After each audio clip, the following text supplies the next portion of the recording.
Hello, friends. On this episode of the podcast, we are still sponsored by nobody. But if you are listening because you listened to my first podcast with Professor Ruben May, thank you for coming back. If you have not listened to any of my podcasts, welcome to the show.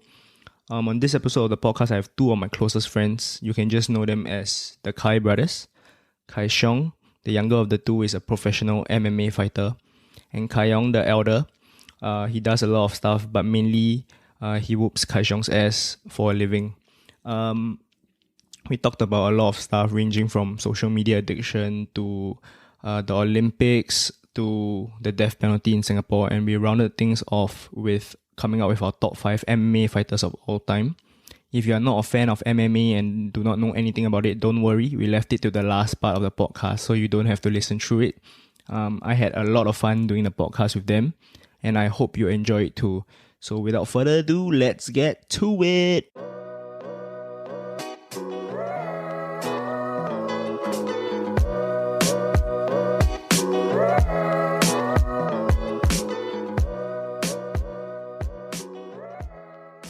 There's a little bit too much, brother. Lucky you are not driving. Hey, but do you watch the Icarus show on Netflix that day? I watched to the point where he started injecting himself. Wait. What is Icarus? Dude, okay, so basically, right, if you haven't watched Icarus, you need to watch that shit. It's about, okay, let me bring you from the start of the movie. Fucking good. So it was this guy. It was a movie. No, it's a Netflix documentary. Couple of years old, but I think not many people have watched it, but it's really damn good. It's about this guy that he's an amateur cyclist, right? Then he wanted to try and replicate what Lance Armstrong did when he did the Tour de France. So he like roid himself up all the way, like he injected himself with roids. Then in the process of being roided up, right, he wanted to do it a safe way. So he like contacted a doctor in Russia. So this doctor, right, is like the head of the anti-doping agency in Russia. Just so happened, right, that this guy, while he was being roided up by this doctor, there was this whole scandal in Russia that they suddenly exposed that Russia was doping the fuck out of their athletes during the 2014 Sochi Olympics. This is based on a true story. Dude, this is a true story. So the entire documentary, right, like fucking pivot to like this doctor. So his name is like Dr. Gregory, like Russian Gregory. Then so they followed him, right? Then they, in the end, right, this doctor like exposed everybody, like he said like Putin was in on it, the Minister of Sport was in on it, and then Russia ended up winning like the most number of gold medals during the Olympics and the reason why they could do this, right, is because the Olympics was held in Russia. So they own the agency that So checks. the lab that does the testing of the athletes' urine when they all come to Russia, right, is in Russia, right? So they use like the KGB, right, to once the athletes pee out, right, and then all their pee, of course, if they are actually tested, right, will be positive for PEDs lah, performance enhancing drugs. So in the night, right, they would hire the KGB. The KGB people will come in dressed as like contractors to go into a lab, right, and then switch the pees out of the Russian athletes for clean piss. So when they test, right, now the athletes are all clean. So it's like a state-sponsored doping program. So when they exposed it, right, I think in like 2016 or something, right, before the Rio Olympics in Brazil, then the whole world was like, what the fuck lah? Like, how can a state-sponsored program actually exist in the world today? And then it's like, then of course, Putin and the Minister of Sport like claim like plausible deniability. They say they don't know anything. Then they pin it all on this Dr. Gregory. And then this Dr. Gregory, in the end, right, he had to go to US and then be like under witness protection program. So now they don't know where is he. I heard he got death threats and all from that. From Russia? Yeah, like the people that were exposed by it. And because as a result of that, like I think Russia, I don't know how true this is, but I think Russia got banned from the Olympics for a couple of years.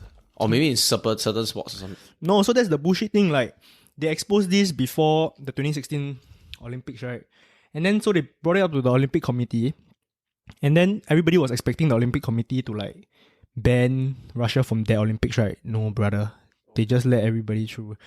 So before this, right, I already had, for me personally, I had damn bad impression of the Olympics already lah. Number one, you don't pay the athletes, right? The athletes don't get squat, bro. They are like... Until they win. Yeah, but how many of them can actually win? But even then, I think the payment is through your own country's prize money, isn't it? No, you're supposed to be amateurs. Oh yeah, true. So if you win a medal, then you get the prize money, right? Yeah, but it's yeah. from your own country, I thought. Yeah, but then that depends on your country's. Whether they pay you or not. Yeah, some countries they don't pay you anything, right? And then the Olympic Committee is like making billions and billions of dollars off all these athletes. Then they just like hide it under this umbrella of amateurism.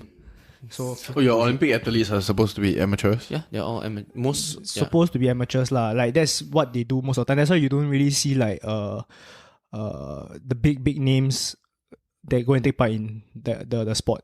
Yeah, but nowadays like more common, I think. But for example, like in boxing, right, they don't allow professional athletes to compete in Olympic kind of boxing. Mm-hmm. Like That's why they have to wear the head guard, right? Now I think they're removing the head guard, if I'm not wrong, because they got studies that show that the head guard is actually more dangerous than without. Why? Because I don't know the science behind it, but in layman terms, right, like let's say if you're doing boxing, then you're trying to slip a punch or what. So normally if you're not wearing head guard, there's sweat, like your head is shaped a bit differently. So when the punch comes, it kind of grazes off. But then if you wear the head guard, right, it catches square on. Like even if the last knuckle just touches a bit, right, and bang, you get the full impact of it. Oh, so it kind of like makes your radius of your head bigger to get impact lah. And then it, okay. Correct. That makes Someone like sense. like your head movement, all that also altered. And then the other thing I heard from like a science perspective, they say something like you tend to throw harder shots when you see people wearing a head guard, like your sparring partner wearing headgear. But you're supposed to take the other guy's head off. But yeah, training. Mm-hmm. Yeah, But actually, it makes it more entertaining lah that they're not wearing head guards lah. I would say. it looks more professional. But you wore head guards last time lah, right? During your amateur fights. Amateur fights, yes, but that was because I was a youth boxing. So even then, the men's boxing, right, it was already without headgear. Tell us more about what you did yesterday for your sprint speed training. It's okay lah. So my SNC coach, what he programmed for me was a 2 km run in under 8 minutes. And I think I hit it in 7 minutes 30 seconds. But it's like one set of 2 km or? Yeah, for this week it's one set of 2 km. So the next 2 weeks are going to be brutal because it's going to be 2 sets, then 3 sets of 2 km. Under 8 minutes? Under 8 minutes.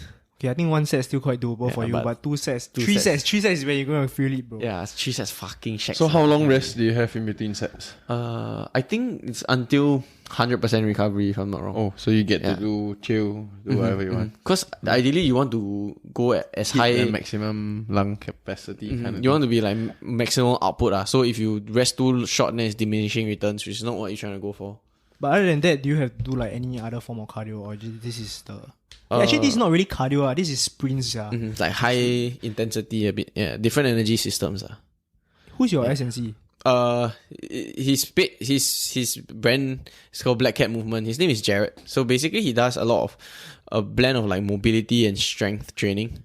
So I would say a little bit unorthodox, but the main fundamentals and idea behind strength and conditioning is still the same. So he trains other type of athletes, not just you. Yeah, not just me. He trains, I think, jiu-jitsu athletes, Muay Thai athletes, and I think even like general members of like Mostly members combat of lah. Yeah, I Mostly see. I combat follow athletes. his Instagram. He trains like old ladies. Yeah, like, damn help cute. them with their mobility, young kids, all this kind of thing. Like they're doing mace spins with a mini water bottle attached to the end. Yeah, he's like he used to be a regular in the army, but I think he still haven't left the force yet. Because every time I see him, he's back fucking heavy, like full back like that. And it's all his SNC stuff. They're like water bottle maces, exercise Spartan. rings. Does he work out of like a gym, or does he just do this freelance? More like freelance. So But he he- doesn't have a gym. Per se. He has a room a bit like yours, slightly bigger, I think. Then he has like wall hooks to attach the gymnastic rings to do resistance bands, all this kind of thing. I'll show you his Instagram next time. Or for his own? Quite sick. What's it looks called like a again? mini Black Cat jungle. Movement? Black Cat Movement. Shout out to Black Cat Movement, man. Yeah, he's really he's really inspired by the mace swinging concept, like as a form of exercise. I think like 2 years ago he went to India to like on his own, kind of like a mace pilgrimage. Mace pilgrimage. to like find out more about the way they, because he originated from India, if I'm not wrong. So he went there to kind of live with the people there, find out more about how they do it. How much is the mace? Like if you want to buy it. I don't think it's that expensive. Should be somewhere around like maybe Okay, don't quote me on this, but I think it's like 50 to 100 plus. Have you ever I think tried 100 plus. swinging a mace? No. Oh, the one at my place is too heavy. We have the smaller one. It's 50 harder for- than it looks. Yeah, it's 50. Okay, actually, the mace is just basically like a stick, right? With a ball, Yeah, with a weighted heavy- ball at the end, right? So it's kind of like a kettlebell, but with a stick at the end, lah. In a way, yes, you have to figure out the weight distribution. Yeah. But it's more functional strength than just pure strength. It helps with your, like, I wasn't doing it, but over the CB period, I tried a lot with him. It helped with my shoulder mobility and actually increased my shoulder strength when I went back to the gym.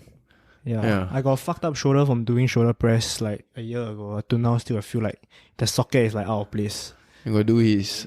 He showed me this shoulder mobility warm up, which actually helps a lot. So yeah, the one where you Wait, you move your head and it's a shoulder mobility mode. it's a set, so it goes downwards like neck to shoulder, and then you stretch your whole body kind of thing. So it takes about 5 minutes. The warm up. Where did he learn all this shit from? I'm not actually very sure. I know right now he's undergoing certification by Phil Daru. So Phil Daru is like this quite famous coach in the States. He trains fighters like Joanna Jędrzejczyk. Junior Dos Santos, guys like that. Yeah. I think some of the ATT guys, Dustin Poirier also. Oh shit, dude! Justin Poirier took such a big jump in the last couple of years. But he's a vet. He's a legend. Did you guys watch the Social Dilemma on Netflix? It's this new documentary also. Sorry to go back to Netflix documentaries, right, but I've been watching it quite a lot recently, cause they've been pretty good. What's it Okay, about? so it's about your data privacy and like, so they got together a band of people that used to work at these big tech companies, right? And then all these people that used to work there now come out and then say, oh, what these big tech companies are doing, right, is essentially like damn bad for society as a whole, lah. And then they pan out why is it very bad. Essentially, the main point that they wanted to drive, if you watch the whole thing, right, is they want you to stop using social media, which is something right I can actually get on board with, lah. Wait, the big tech companies want you to stop. No, these people that used to work in big tech companies. They're telling you that the big tech companies basically just want people to not stop using social media, lah. Yeah, so all these big tech companies, right, they are all fighting for our attention, if you notice. So they want you to spend the most amount of time on their apps. So at the end of the day, they can try to affect your behavior in terms of advertising or like making you click this button so that you do this and that. It's all about the money, lah. So what they say is actually nowadays we spend so much time on our phone, right? Like especially in Singapore, like we got one of the highest digital penetrations in the world. I think it's the highest, lah. If you notice, like the first thing you wake up in the morning, right? They say there are only two types of people that wake up in the morning. The first is those that check their phone before they pee. The second is the type that checks their phone while they pee. You never ever check your phone after you pee. If you notice, and that's pretty fucking true. That's pretty accurate. So which one are you? Dude, I'm a check your phone before I pee. I need to concentrate when I'm peeing. Right? I gotta aim right, bro. So then they said, because now it becomes to a point, right, where now social media is no longer a tool. Because they compare it to like a bicycle. Once they created a bicycle last time, right, the bicycle is there. If you want to use it, you use it. If you don't use it, you don't use it, right? Because it doesn't demand anything of you. Whereas social media now, right, it keeps on demanding shit from you. Like if you don't off the notifications, right, every half an hour to an hour, it's gonna light up on your phone, and then it's gonna vibrate, and it's like, oh shit, what's going on in the world right now? You whip it out, and you notice. Most of the time, it's nothing much, lah. You can live without it, but because of all these tech companies wanting your attention right now to try and sell you shit, that's where all the problem comes about. And I think our generation is in this unique spot where now we can still identify this. But if you were like younger than us, TikTok. yeah, you TikTok. Yeah, it's tough, man. If you had kids, right, at what age will you allow them to make social media? You know, but how are you gonna control them? I mean, you see like 5-year-old kids, 8-year-old kids, they're gonna be walking around with iPhones. Then you cannot limit what they see. They have access to everything. But you can limit like whether they have a phone or not. I think that could work, but I think the problem is when they get peer pressure, when they see all their friends have phones and they're like, where's theirs?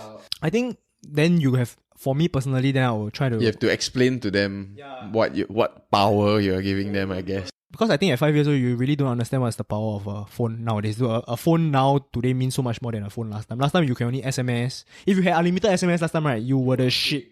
You are king. You are shit. No, last time the high-tech shit was when you put your phone side by side and Bluetooth song. That wasn't called Bluetooth, yo. It was infrared. No, Bluetooth is songs. Infrared was pictures. If you had money, right, you could send an MMS, which cost you a couple of cents.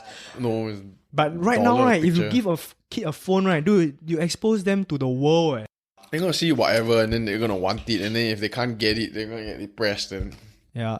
So they asked all these in the back to the Netflix show, right? They asked all these people that used to work in tech companies what they do to their kids right now. Most of them, they let their kids stay off their phones until like they are 16. So they have phones, but they are not allowed to create social media accounts. Which I don't know whether is it too extreme lah. But personally, I can see where they're coming from because they have lived it. They have lived it, and then they will realize what is the agenda of all these tech companies, right? And how you will lead a person down a path where they get addicted. but how are you gonna block your kid from getting a... Maybe there's parental control. Like I think there's parental locks on some like phones and what, right? Like, do you think we will ever reach a point, right, when we are old and then the government comes in and say, oh no, now it's like alcohol, you gotta be 21 years old before you have a social media account? I wouldn't mind that actually. I really wouldn't mind. No, I don't think it's out of this world. I think it's possible. but I think there has to be some like monumental event that causes it. So for the sake of brainstorming, what do you think? Like, what kind of event you think like could make it so bad? It's damn easy. It just takes one big influencer to convince maybe 100 kids to kill themselves, yo. Yeah, Bro, true. It can be just like that. Just something as simple. And I see it happening very easily. Yeah, dude, it's so hard to calculate the true cost of social media now. Like last time, it used to be, just, create Instagram, You upload a friend photo. Yeah, you friend me, I friend you. Oh, then I like your photo. Like, if last time you have like 100 people following on Instagram. Friendster, bro. Yeah, dude, that was the OG social media. I wasn't even around for the Friendster phase, the MySpace. Yeah, mine was Facebook. Yeah, that's exactly only in 2 years. Yeah. Yeah, so back to the point was like, sorry, where was I? I was saying that it only just takes one big event. Correct. Okay, so the big event, right, probably has to deal with death lah. That's the truth lah. That's the dark truth. Like alcohol, the reason why they curb like drinking for like children under 21 is because when they drink already, they fucking go onto the road, do stupid shit. Somebody probably dies. Right? But actually people still die, above 21 people still die for alcohol, but at least you're of legal age. It's their own decision. And you make your own decision to do this stupid shit, and then if you die, that's your problem. They want to protect the minors in that sense. So I think actually this like age limit for social media, I think honestly not a crazy idea. Could be a viable 16 like, is fine actually. 16 is 16 kind of... sounds like right? Sounds about right? Yeah, I mean, you can start building if you're gonna use social... I mean, it is a tool if you use it correctly. Yeah, dude, social media, like, if you're below 16, right? If I had a daughter and they were one of these TikTok stars, right? I always like think to myself, dude, what the fuck will I do? I really don't know what I would think. I don't know whether it's a good thing or bad thing, yeah. But you see these TikTok stars have mentions, bro, in LA. No, but that's like one out of like a few million kids. Are you gonna take that chance on your kid? I'm not gonna take that chance lah. I want them to live like a normal life, dude. Honestly, I want them to go and run around, have fun with their friends, not sit on their bed the whole day, right, and then just... What if they film themselves running around with their friends? I mean, it's a positive influence. But they run and it... Nobody's gonna do that shit, bro. Nobody's gonna do that shit. You never know. Anything for the likes, right? For the gram. Oh, back to the show. This is one thing that showed me. The show showed that because since the start of social media, right, suicide and depression rates in America went up like crazy lah. Although this might not mean causation, it might just be like correlation, right? Maybe there are other factors, but I'm sure it plays a role, bro. I mean, you are allowed to see whatever. People only post good things on social media, right? I mean, like most of the people, then you just seeing what you cannot have or you want to have. And then if people mostly take it the other way, like, why don't I have this? Why can't I have this? And then I think you live in your like echo chamber, right? Once you use social media, you kind of stay in your zone because your own bubble lah. You create your own bubble.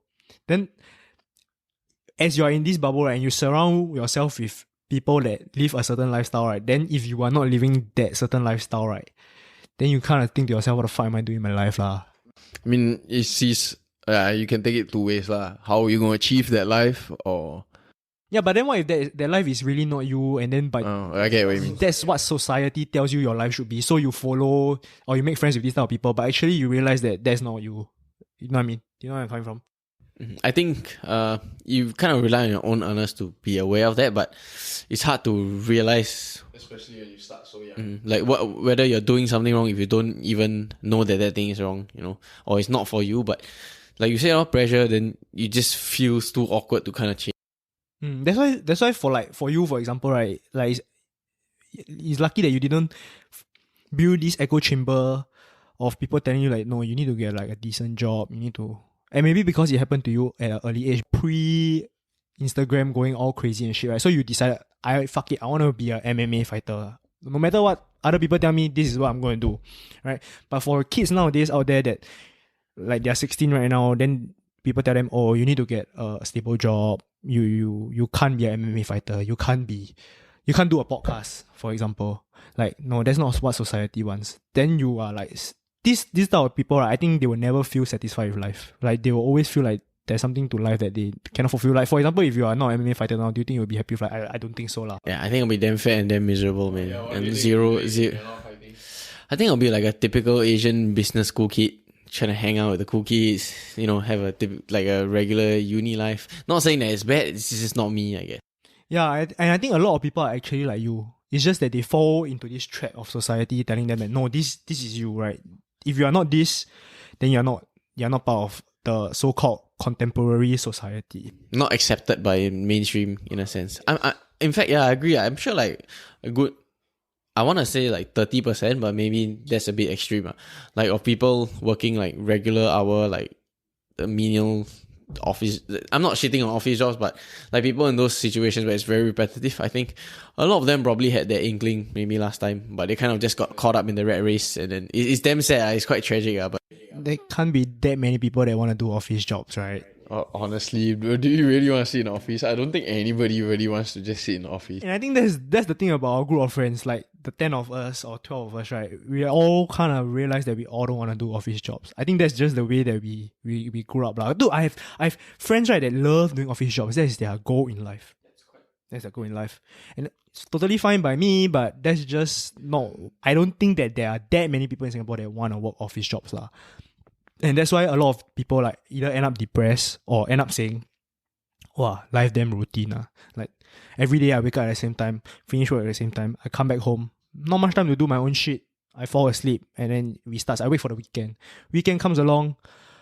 Saturday you spend it like relaxing. Try to relax, but actually your mind might still be at work thinking about what you gotta do on Monday. Then Sunday comes along, you do some activity with your family. Monday comes along again.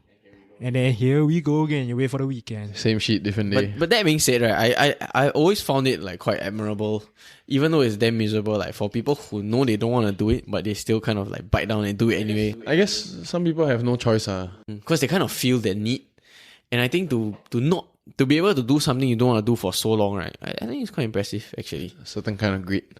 Yeah, so exactly. Yeah, certain kind of grit. At the end of the day, it's survival. I mean, if you need the money, you're gonna do whatever it takes, right, to feed your family or feed yourself or feed, and yeah. I think increasingly then there will be more Singaporeans that just want to like be trailblazers and start things on their own, not fall into this cookie cut template of saying like you gotta do this, you gotta do this, you gotta do this. No, I think people should try to do different things, especially when you're young lah. You can still make mistakes, right? If you don't have a kid to take care of, then that's when you need to start to make mistakes, so that if all else fails and you're doing an office job at the end of the day, you can at least say, I tried.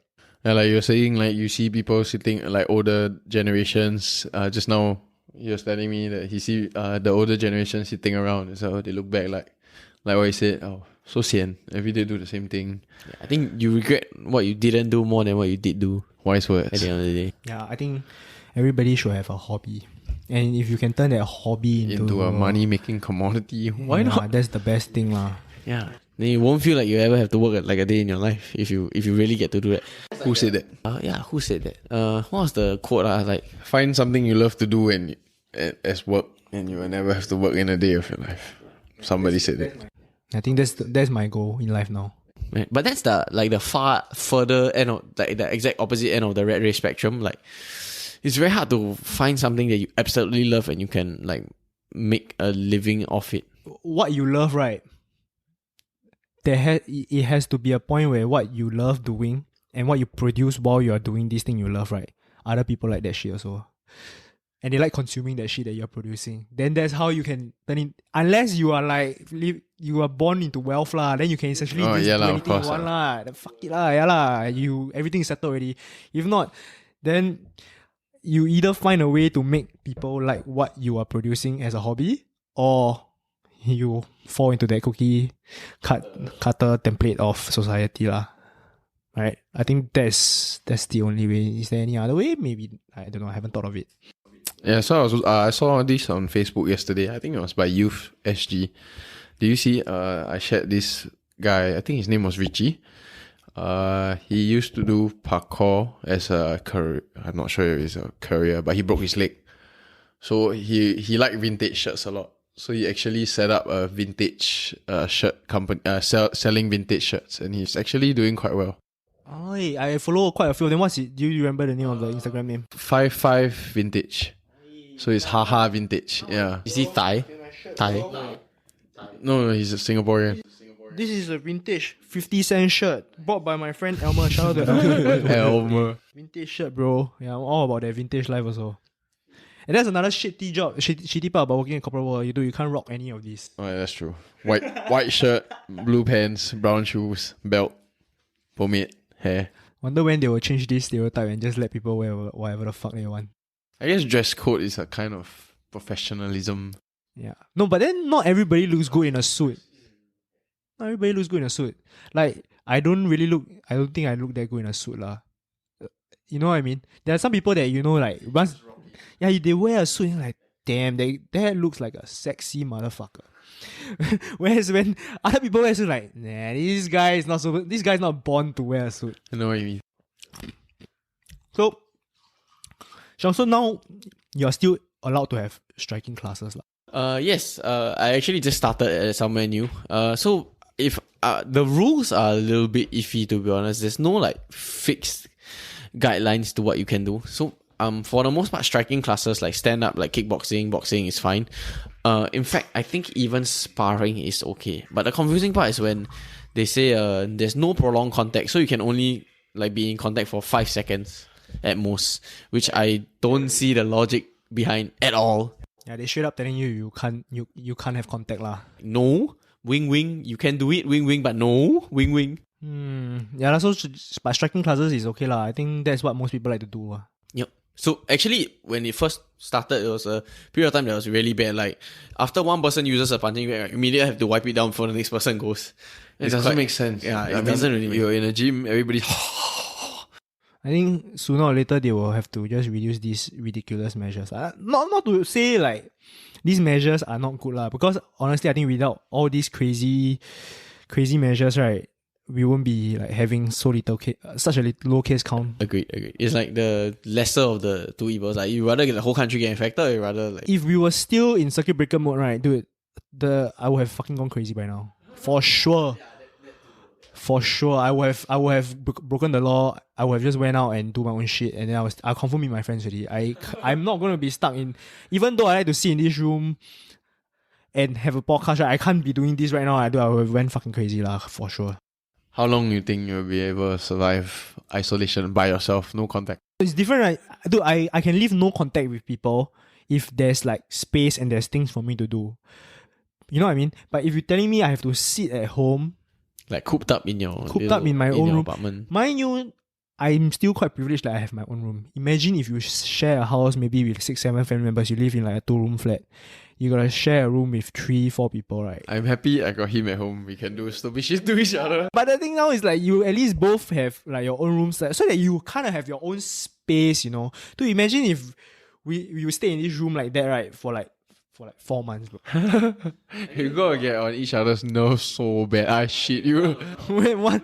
Especially when you fucking snore at night, and then you always like to watch videos at night. And then I'm the type that likes to sleep like at a normal timing. Yeah, I think 1 or 2 of us are not making it out alive. On Kasim, you just give him a left hook. Hey, grab me another beer. It's okay. We just reset him, right, and then tell him he's our slave.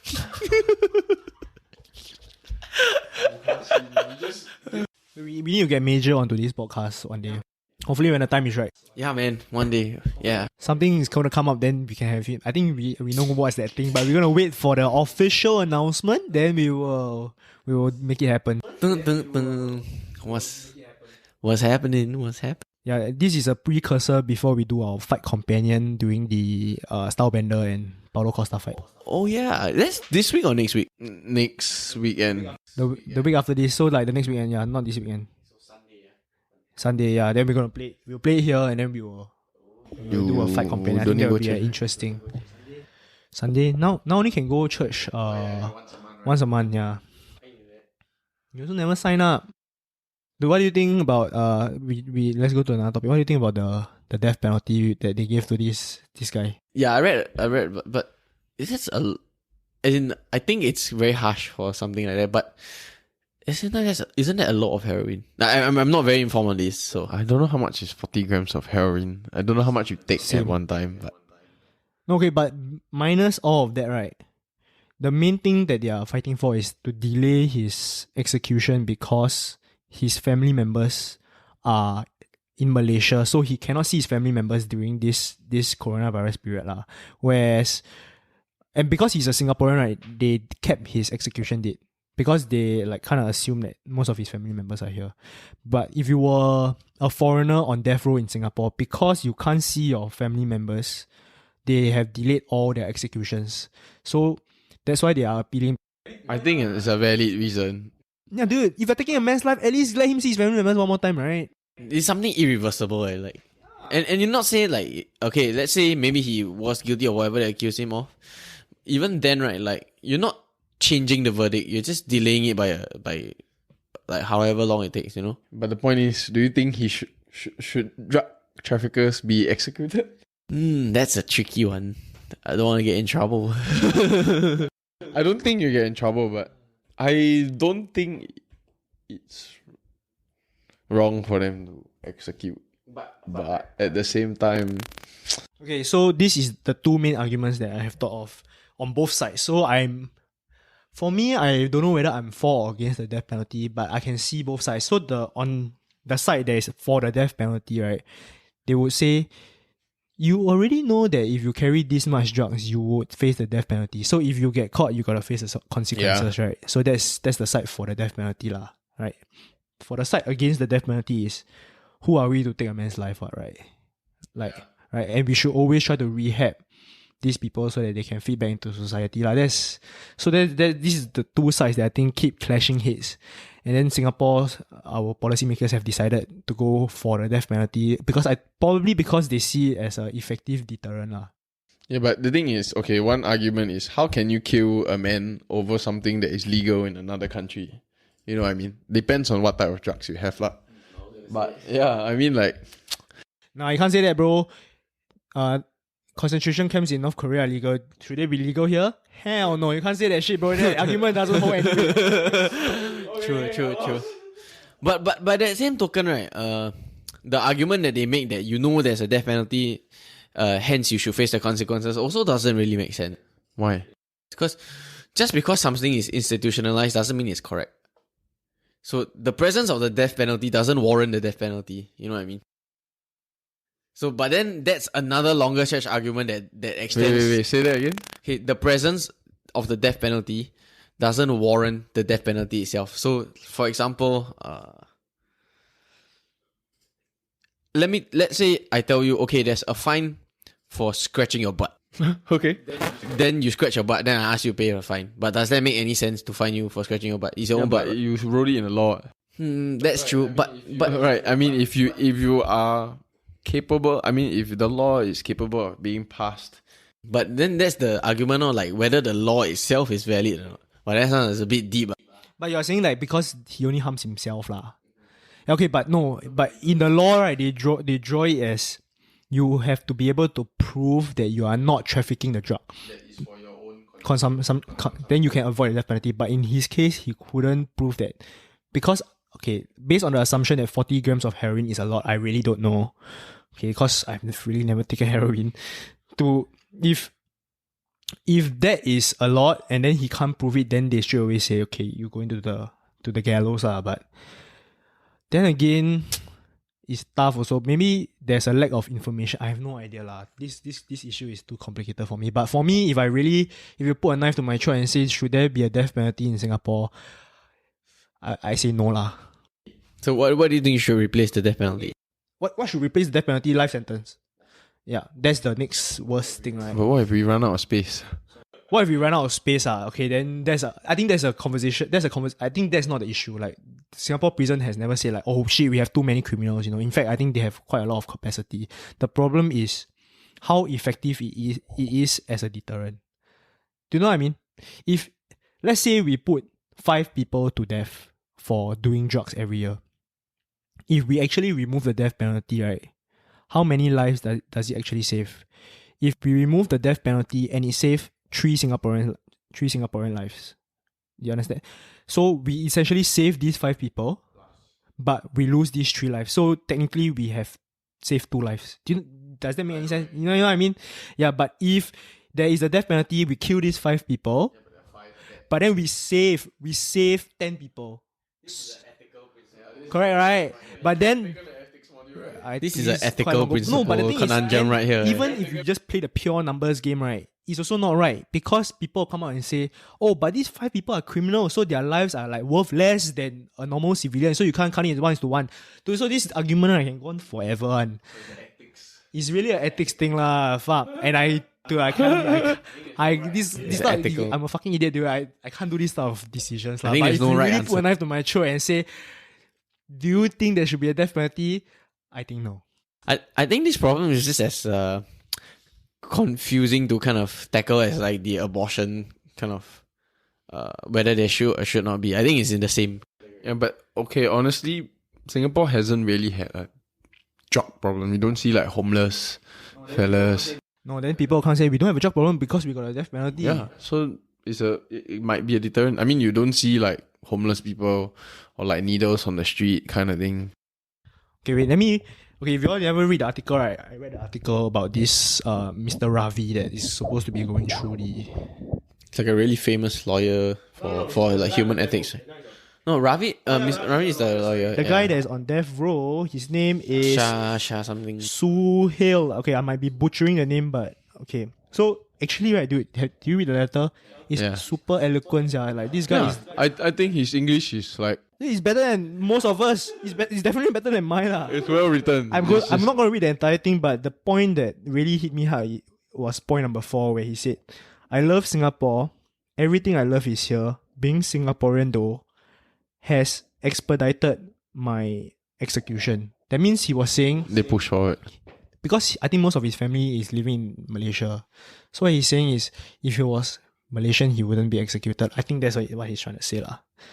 Which you can feel the pain, like you can feel like he loves this place, but at the same time is what is killing him, and he managed to break that one specific law, right, that will really fuck you over. I mean, if he was an addict and then he probably needed more help than anything. But I'm curious though, how do you prove that like the amount he had, right, was for own personal consumption? I don't know, man. We gotta ask Yeah, so we need to know how much is really a lot of. I read the article. They said he had 40 grams and an average I don't know what you call it, serving is 2 grams. So no, okay, so basically if you have anything above 0.2 grams, you are liable to be To be charged for drug trafficking.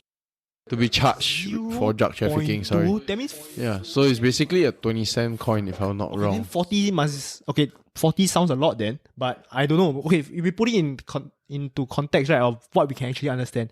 If we buy 1.5 liter of Coca-Cola, you tell me personal consumption, I believe you.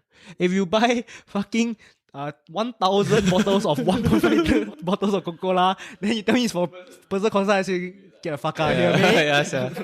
But then again, because we don't understand how much is 40 grams of heroin, we can't make that So judgment. just Google it, man. How much is 40 No, grams? but then like I'm not gonna Google this shit, bro. I'm just gonna ask somebody that actually knows their shit. And You have law students in school. They have law student friends. yeah, I have a lot of friends, but actually I have never asked them this question. Maybe they probably don't even know. Maybe I have no idea lah. Slippery slope. Do you see the new law also that it must be like 30 years old then you can drive Grab? Oh yeah, so what's that about? Like, PDVL. Yeah, so they pushed it back. Because I think there's the oversupply of Grab drivers. Don't you think? yeah, because you would think like after CB the number of Grab drivers would decrease because there was so little. No, I think you know what's the real case. I feel that it's because the government realizes that These dudes are earning way too much money. No, not because of that. If you were to put yourself into the position of let's say you're a uni kid lah. You study in a university, then you graduate. Then you come out and you realize that if you really work hard, right, and you hustle, you can do Grab or do one of these private hiring platforms, right? Like there's what Tada and right, and then you can bring home maybe like 4,000. But if you go out and find a normal job now, you earn like 3,000. So then you decide, fuck it lah, I'm just gonna work as a private hire driver.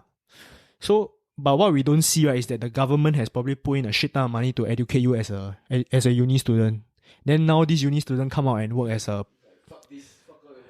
No, but then, okay, this is not to shit on private hire drivers. They are really very important. But the thing is, these drivers, right, they are technically one invention away of having their jobs totally destroyed lah. Yeah, you know what I mean? Because most of these drivers, it doesn't matter whether you are a uni grad, a person that flunk out of primary school, a person that is a genius, person that is totally done. If you can drive a car, all the products are technically the same lah. So I think the government realizes that we can't spend the government probably spend each one of us, right, probably 100,000 to bring us through all the way to uni, right? So in Singapore is known as a high skill. So like our main resource is ourselves lah, our manpower. Yeah, correct. So they want you as a fresh uni grad to actually go out and explore whether there are certain other areas before deciding at 30 years old, okay, no, there's no other, this is what I want to do. I want to drive a private hire car. So I think that's why they implemented the rule. But a hot take is I don't think that they should have implemented it like right now. Take for example, if you were a SIA stewardess and then you got laid off, but you have a house to pay, you have kids to bring up, maybe you have a family, you gotta give your parents allowance, right? And then SIA now tell you, oh, sorry boys, that's it boys, see you another day, right? But they in all fairness, SIA I think pays them until like December, right? Yeah, so they still got a little bit of cash. But then these people might not be enough cash to tie them through this period. So they say, oh, I'm going to go drive Grab for just this short period of time lah. And a lot of these air stewardesses, air stewards and air stewardesses are below the age of 30. So I think because of these crazy times that we are living in, I think the government should have delayed. But that's just my take lah. That's just my take. But it makes sense. I know what you're saying. It makes sense. If they had done it at a point in time where the economy was booming, a lot more opportunities for people, then it really made quite a lot of sense, right? But right now you're just cutting it off. Their age gaps, 18 to 30s, another source of income kind of thing. Like some people just do it part-time. People are just trying to get by, bro. Right now, people are in survival mode. We might not see it lah, honestly, because I think the government put in a conscious effort to tell companies, okay, if you want to let go of people, right, let go of like the non-Singaporeans and PRs first. That's why I think we haven't seen it yet. Because in our own echo chamber of people, echo chamber again, is like we surround ourselves with Singaporeans and PR. So like a lot of us are shielded from this one, right? if we really go and look at like the foreigners out there too, so many foreigners have lost their job in Singapore. Oh, I actually have friends in SIA who are foreigners that actually have been laid off and they cannot stay here anymore unless I think they're given 3 months or something to find a job that actually gives them a work permit. So it's kind of quite panicky now. Yeah, as a person, I mean, as a foreigner, come here work and then you suddenly lose your job. Yeah, I'm pretty sure, and you're young as well. I think the worst has Yet to come. Yet to come. Yeah, definitely. I think most of us can agree that the worst has yet to come. This is only but the beginning. This is only the beginning. The beginning. Yes, definitely. The beginning. The worst. You didn't watch the Donald Trump, his daughter-in-law? Dude, you didn't watch her speech on the Republican nomination day or rally or some shit. Is it the one Joe Rogan posted? Yeah, She she stood out and screamed, "The best is yet to come." Then she was speaking to nobody, dude. You gotta watch that shit. It's the funniest shit. And then after that, the guy went to edit like a beaver, and the beaver just stood there and like with the mountains in the background, like. Oh, I know that. Yeah, that be fucking funny. And and this is for the president of the most powerful country in the world. Not bad, not bad. Some more better. The internet is undefeated. The internet is undefeated, bro. Talking about undefeated, right? Who do you think is like the top 5 greatest UFC fighters of all time? John Jones, number one. No, top John 5, Jones. top 5. You gotta pick top John 5. Jones. John Jones is number 1, definitely. Okay, John Jones is okay. We all can agree that I think John Jones is number 1. I think 2 and 3, right? I have to give it to GSP for sure. GSP is in top 3. Come on, Okay. GSP is in top 3. Mighty Mouse might be in top 3. Yeah, I think for me it's a toss up between these Mighty Mouse and yeah, GSP 2 for and number 3 2. contendable. 4, I think has to be Spider. Or, I give Khabib. no, but Khabib is still writing his story. He has Yeah, but he has the possibility of achieving. But dude, you have to take into account that Anderson Silva, right, defended his title for more than 10 fights. Khabib maybe only defend like 2 or 3 times. Silva, he took a long road to the title. Khabib took a long road to the title, actually. Yeah, but the thing is like he didn't fight as much as Anderson. Dude, Anderson Silva was undefeated for like 10 years. Dude, you know how long 10 years is? I He get was Silva active, top 5, definitely. Yeah, definitely above Khabib, bro. Khabib is still writing his story. Let's get this out of the way. Conor is not in top. No way. Conor is He just nowhere near the top freaking- 5. Hey, but it was quite scary. The other day I read something about how he tweeted he had enough. Like, it was a very depressing tweet. It was actually quite scary. Bro, 2020, I have enough of celebrities and idols dying, bro. But actually, it kind of won't surprise you if he committed suicide. Because fuck, if you have the spotlight on you 24/7, every single mistake, you want to live your life lavishly also cannot. Everybody just... You cannot have a beer without going, hey, that's Conor McGregor. Hey, fuck you, man. No, but Conor loves this shit, bro. He does it for money, one thing. That's why he But he loves portrays that it, bro. You never know. I mean, like, some things... No, but did y'all know that USADA visited him on his yacht? When he was on, just before he shipped off to Greece or something like that, he was on a holiday. Then USADA came up his yacht, tested his piece. But who was he gonna fight? Nobody. He said, guys, Cause I'm he's a random retired, person, man. Yeah, I'm So get retired. the fuck out of here, mate. I have $400 million in the bank. I don't need to fight anymore. Fuck off. You want a drink? Get him a drink. You want a glass of Proper scotch? Irish whiskey. Proper 12 Irish whiskey. Hey, you quite successful. They say not bad. I've tried it once. It's very smooth. Like very light like that. Oh, then that's okay. Okay, so we got our top 4. We got one more spot. I have to go with Randy. Randy Coat. He have to go with... Dude, you gotta put in one OG, bro. Stipe? Okay, the heavyweight division is quite debatable because all of them have that one punch. Jose Aldo. His title reign is as long as Anderson Silva. It's just the way that he's ended up recently. When he was a killer, he was a fucking killer. Yeah. Jose quite legend. Let me do a Jose. Google search of top MMA fighters so we can at least consider the people that we haven't considered. No women? Bro, Amanda Nunes, hands is down. gonna be a freaking legend, bro. She will be a legend, really. You see what she do to Cyborg or not? What the fuck, bro? My god, she destroyed the Cyborg, eh. Topology, OG, bro. Yeah, they've been around forever, bro. Okay, they got GSP number 1. They got John Jones number 2. They got a spider at 3. 8, we really quite accurate. They got Mighty Mouse at 4.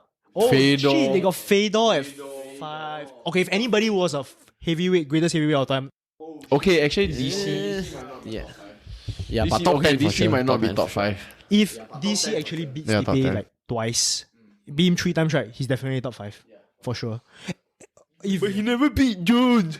okay lah, but then again, I think beats Jones. nobody beats Jones. That's why he's number 1. Nobody beats Jones, yeah. Nobody beats Jones. Randy is 9.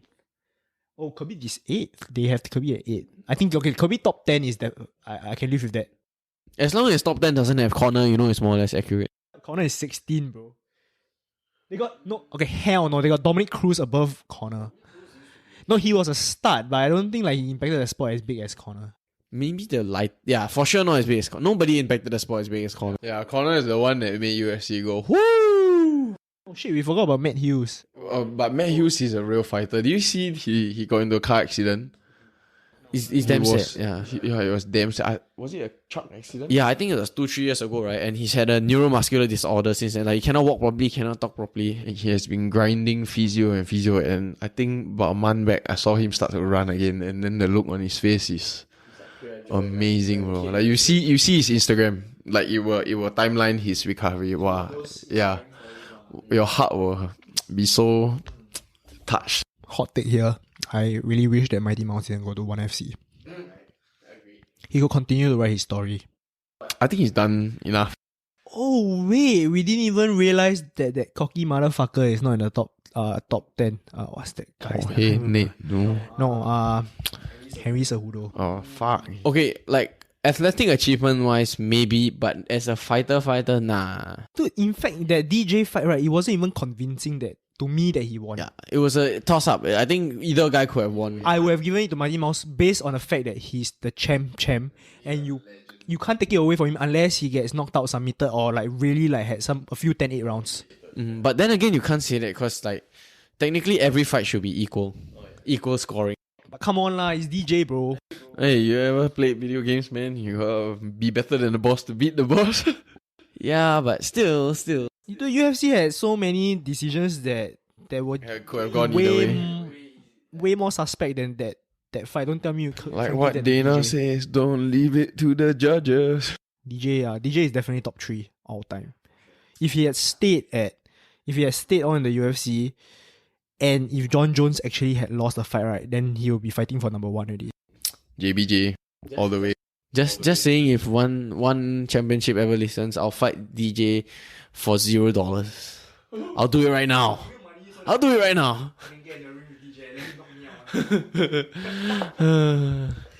Is that one fight contract versus DJ?